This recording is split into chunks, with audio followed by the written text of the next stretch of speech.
ಸ್ನೇಹಿತರೆ 5 minutes English YouTube ಚಾನಲ್ನ 69ನೇ ಕ್ಲಾಸಿಗೆ ಸ್ವಾಗತ. ನಾನು ಗಣೇಶ್ ನಾಯಕ್.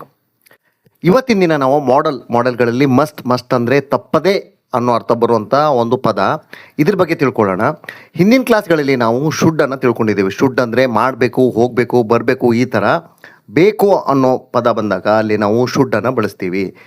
ಇಲ್ಲಿ ಅದೇ ಥರ ಮಸ್ಟನ್ನು ಬಳಸಿದಾಗ ಖಂಡಿತವಾಗ್ಲೂ ಅಂದರೆ ತಪ್ಪದೇ ಆ ಕೆಲಸ ಮಾಡಲೇಬೇಕು ಅನ್ನೋ ಅರ್ಥ ಬರುತ್ತೆ. ಉದಾಹರಣೆಗೆ ಶುಡ್ ಯೂಸ್ ಮಾಡಿದಾಗ ಮಾಡಬೇಕು, ಮಾಡಿದರೆ ಒಳ್ಳೆಯದು ಅನ್ನೋ ಅರ್ಥ ಬರುತ್ತೆ.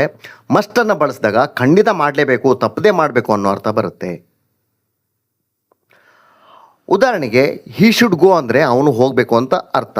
ಅವನು ಹೋದರೂ ನಡೆಯುತ್ತೆ, ಹೋಗದಿದ್ರೂ ಆಗುತ್ತೆ. ಆದರೆ ಮಸ್ಟ್ ಉಪಯೋಗಿಸಿ ಹಿ ಮಸ್ಟ್ ಗೋ ಅಂತ ಹೇಳಿದಾಗ ಅವನು ಹೋಗಲೇಬೇಕು ಅನ್ನೋ ಅರ್ಥ ಬರುತ್ತೆ. ಮಸ್ಟನ್ನು ಉಪಯೋಗಿಸಿದಾಗ ಆ ಕೆಲಸವನ್ನು, ಯಾವುದೇ ಕೆಲಸವನ್ನು ನಾವು ಮೆನ್ಷನ್ ಮಾಡ್ತಾ ಇದ್ದೀವಿ, ಆ ಕೆಲಸವನ್ನು ಮಾಡಲೇಬೇಕು ಅಂದರೆ ಮಾಡಿದ್ರೇ ಒಳ್ಳೆಯದು ಅನ್ನೋ ಅರ್ಥ ಬರುತ್ತೆ. ಆ ಕಾರಣದಿಂದ ಮಸ್ಟನ್ನು ಉಪಯೋಗ ಮಾಡಿದಾಗ ಆ ಕೆಲಸವನ್ನು ಖಂಡಿತ ನಾವು ಮಾಡಲೇಬೇಕನ್ನೋ ಪರಿಸ್ಥಿತಿ ಇರುತ್ತೆ. ಮಾತಾಡುವವರಿಗೆ ಅಂದರೆ ಒಂದು ವಿಷಯವನ್ನು ಮಾತಾಡ್ತಾ ಇರುವಾಗ ಒಂದು ಕೆಲಸ ಮಾಡೋ ಅವಶ್ಯಕತೆ ತುಂಬ ಇದೆ, ಅದು ಅನಿವಾರ್ಯ, ಅದನ್ನು ಮಾಡಲೇಬೇಕು ಅನ್ನೋ ಸಂದರ್ಭದಲ್ಲಿ ನಾವು ಮಸ್ಟನ್ನು ಉಪಯೋಗಿಸಿ ವಾಕ್ಯವನ್ನು ರಚಿಸಬೇಕು. ಉದಾಹರಣೆಗೆ the Windows are very dirty, I must clean them. ಕಿಟಕಿಗಳು ತುಂಬ ಕೊಳೆಯಾಗಿವೆ, ನಾನು ಅವುಗಳನ್ನು ಒರೆಸಲೇಬೇಕು. ಅಂದರೆ ಯಾಕೆ ಒರೆಸ್ಬೇಕು? ಯಾಕಂದರೆ ಅವು ಕೊಳೆ ಆಗಿವೆ, ಆ ಕಾರಣದಿಂದ ನಾನು ಅದನ್ನು ಒರೆಸಲೇಬೇಕು. ಎರಡನೇ ಉದಾಹರಣೆ, you must watch the movie, it is amazing. ನೀನು ಆ ಚಲನಚಿತ್ರವನ್ನು ನೋಡಲೇಬೇಕು, ಯಾಕಂದರೆ ಅದು ತುಂಬ ಅದ್ಭುತವಾಗಿದೆ, ಆ ಕಾರಣದಿಂದ ನೀನು ಅದನ್ನು ನೋಡಲೇಬೇಕು. We must go to the bank, we haven't got any money. ನಾವು ಬ್ಯಾಂಕಿಗೆ ಹೋಗಲೇಬೇಕು, ಯಾಕಂದರೆ ನಮ್ಮ ಬಳಿ ಹಣವೇ ಇಲ್ಲ, ಆ ಕಾರಣದಿಂದ ನಾವು ಬ್ಯಾಂಕಿಗೆ ಹೋಗಲೇಬೇಕು. She is a fantastic girl, you must marry her. ಆಕೆ ತುಂಬ ಅದ್ಭುತವಾದ ಹುಡುಗಿ, ನೀನು ಅವಳನ್ನು ಮದುವೆ ಆಗಲೇಬೇಕು. You must visit Taj Mahal, ನೀವು ತಾಜ್ ಮಹಲನ್ನು ಭೇಟಿ ಮಾಡಲೇಬೇಕು, ಅಂದರೆ ತಾಜ್ ಮಹಲ್ ನೋಡಲಿಕ್ಕೆ ನೀವು ಹೋಗಲೇಬೇಕು. I must go to doctor today, ನಾನು ಇವತ್ತು ವೈದ್ಯರ ಬಳಿ ಹೋಗಲೇಬೇಕು. I must go to the doctor tomorrow, ನಾನು ನಾಳೆ ವೈದ್ಯರ ಬಳಿ ಹೋಗಲೇಬೇಕು. He must get the job within a month, ಅವನು 1 ತಿಂಗಳೊಳಗೆ ಕೆಲಸವನ್ನು ಪಡೆಯಲೇಬೇಕು. ಅವನಿಗೆ ಕೆಲಸದ ಅವಶ್ಯಕತೆ ತುಂಬ ಇದೆ, ಆ ಕಾರಣದಿಂದ ಅವನು 1 ತಿಂಗಳೊಳಗೆ ಕೆಲಸವನ್ನು ಪಡೀಲೇಬೇಕು ಅನ್ನೋ ಅರ್ಥ ಈ ವಾಕ್ಯ ಕೊಡುತ್ತೆ. ಇನ್ನು ನಡೆದು ಹೋದ ಕಾಲದಲ್ಲಿ ಮಸ್ಟನ್ನು ಹೇಗೆ ಉಪಯೋಗಿಸಬೇಕು ಇದನ್ನು ತಿಳ್ಕೊಳ್ಳಿ. ನಡೆದು ಹೋದ ಕೆಲಸವನ್ನು ಕುರಿತು ಹೇಳುವಾಗ ಮಸ್ಟನ್ನು ಉಪಯೋಗಿಸಬಾರ್ದು, ದಯವಿಟ್ಟು ಅರ್ಥ ಮಾಡ್ಕೊಳ್ಳಿ. ನಡೆದು ಹೋದ ಕಾಲದಲ್ಲಿ ನಡೆದಂಥ ಕೆಲಸದ ಬಗ್ಗೆ ಹೇಳುವಾಗ ಮಸ್ಟನ್ನು ಉಪಯೋಗಿಸಬಾರ್ದು. ಅದರ ಬದಲಾಗಿ ನಾವು ಹ್ಯಾಡ್ ಟು ಇದನ್ನು ಉಪಯೋಗಿಸಬೇಕು. ಹ್ಯಾಡ್ ಟು ಜೊತೆಗೆ ಕ್ರಿಯಾಪದದ ಮೊದಲ ರೂಪ ಅಂದರೆ V1 ಗೋ, ಕಮ್, ಸಿ, ಈಟ್ ಈ ಥರ ವರ್ಬನ್ನು ಸೇರಿಸಿ ವಾಕ್ಯವನ್ನು ತಯಾರಿಸಬೇಕು. ಹಾಗೆ ಈ ವಿಧವಾದ ವಾಕ್ಯಗಳಲ್ಲಿ yesterday, last week, last month ಇಂಥದನ್ನು ಉಪಯೋಗಿಸ್ತಾರೆ. I had to walk last night, there were no buses. ನಿನ್ನೆ ನಾನು ನಡೆದುಕೊಂಡು ಹೋಗಬೇಕಾಗಿ ಬಂತು. ಐ ಹ್ಯಾಡ್ ಟು ವಾಕ್, ಯಾಕಂದರೆ ಬಸ್ಸುಗಳು ಇರಲಿಲ್ಲ. There were no buses. I had to walk, ನಾನು ನಡ್ಕೊಂಡು ಹೋಗಬೇಕಾಗಿ ಬಂತು. ಅದೇ ಥರ I had to wait for 2 hours for bus yesterday, ನಾನು ನಿನ್ನೆ ಬಸ್ಸಿಗಾಗಿ 2 ಗಂಟೆ ಎದುರು ನೋಡಬೇಕಾಗಿ ಬಂತು. ಅಂದರೆ ಅಲ್ಲಿ ಬಸ್ಸೇ ಇರಲಿಲ್ಲ, ನಾನು 2 ಗಂಟೆ ಬಸ್ಸಿಗಾಗಿ ಕಾಯ್ತಾ ಇದ್ದೆ. We had to go to the bank yesterday, ನಾವು ನಿನ್ನೆ ಬ್ಯಾಂಕಿಗೆ ಹೋಗಬೇಕಾಗಿ ಬಂತು. ಅಂದರೆ ನಿನ್ನೆ ನಮಗೆ ಬ್ಯಾಂಕಿಗೆ ಹೋಗೋ ಅವಶ್ಯಕತೆ ಇತ್ತು.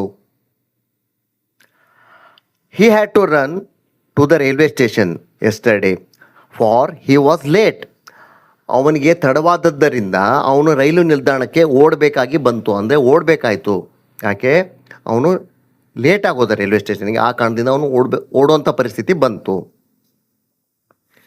ಹೀಗೇ ಮಸ್ಟ್ನ ಮತ್ತೊಂದು ಉಪಯೋಗ ಏನಂದರೆ, ಏನೋ ನಿಜವೆಂದು ಭಾವಿಸುವಾಗ ನಾವು, ಅಂದರೆ ಸ್ಟ್ರಾಂಗ್ ಬಿಲೀಫ್ ಇದ್ದಾಗ ಮಸ್ಟನ್ನು ಬಳಸ್ತೀವಿ. You must be angry, right? ನೀವು ಕೋಪಗೊಂಡಿರಬೇಕು ಅಲ್ವಾ? ಅಂದರೆ ನೀವು ಕೋಪಗೊಂಡಿದ್ದೀರಿ ಅಂತ ನನಗೆ ಅನ್ನಿಸ್ತಾ ಇದೆ, ನೀವು ಕೋಪಗೊಂಡಿರ್ಬೇಕಲ್ವಾ?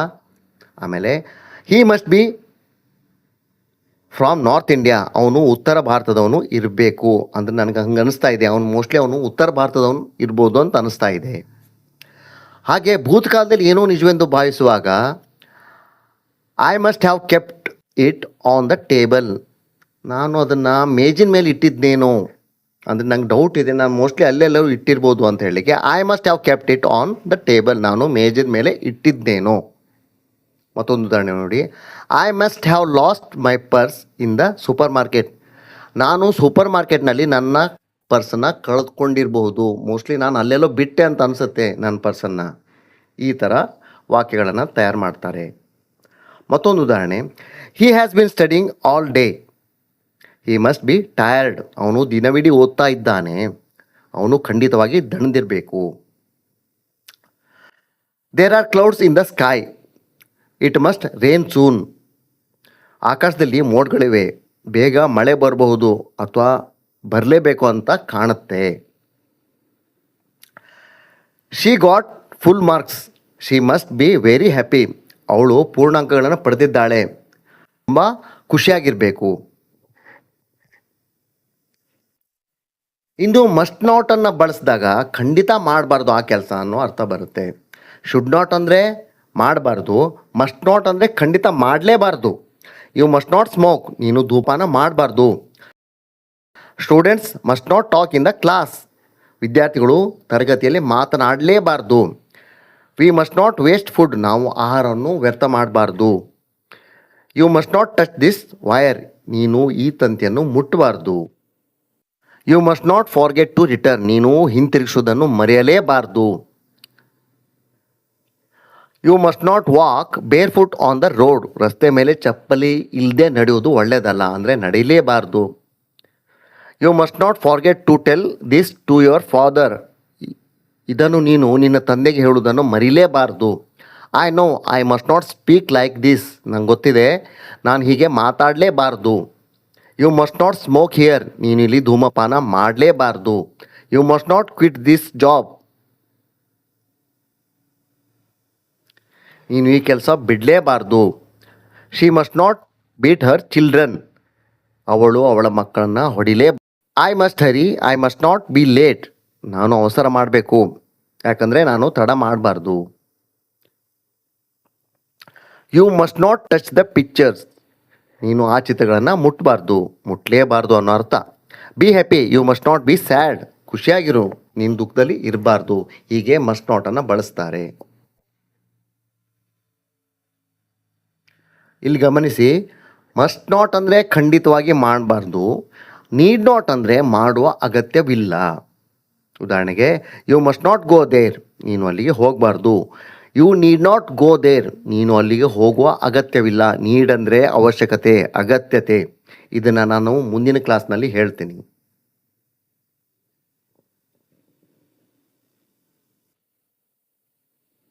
ಇನ್ನಷ್ಟು ಉದಾಹರಣೆಗಳನ್ನು ನೋಡಿ.